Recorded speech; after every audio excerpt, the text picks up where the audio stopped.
Vadinimą. Prašau. Dantis. Dantis? Nu ne. O gal Viktorija žino? Nors Viktorija irgi gali nežinoti. Nu?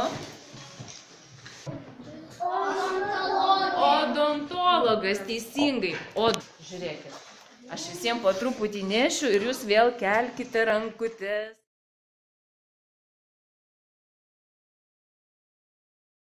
Burnoje, ant dantukų, ant liežuvio bakterijos irgi paragauna šitų pačių saldumynų, taip, ir jos turi, žinokit, stebuklingų galių. Jos paverčia tuos saldumynus labai rūgščių skysčių, tokių kaip dantų kariesas, negirdėjau?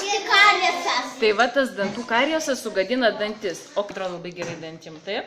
Taip, šimti dantuką? Leistų man? Aš sakiau, replės, kaip tiks tas prizas, kurį gausi. Kas nori dirbti tokį darbą? Odontologas, norėdamas dėsiu. Kas šitus dalykus turi? Kokios profesijos žmogus?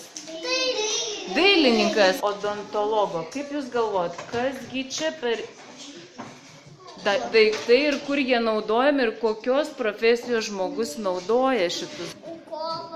Ką dar matote? Širdis, teisingai, ką dar? Tai kokia čia specialybė? Kas naudoja pirštinės, švirkštus?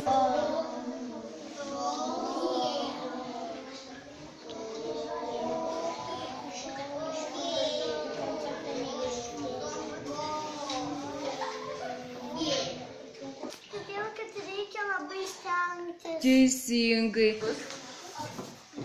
Todėl, kad reikia stengtis, kad būtum labai graži. Ant kaklo dantuko formos, kuris atsidaro ir jūs galėsite tą išrautą dantį įsidėti, ne čia su šitų valyti negalima, čia galima įsidėti dantį, pasikabinti ant kaklo, visą dieną nešiot, kad nereiktų šiukšlių kibirą išmesti.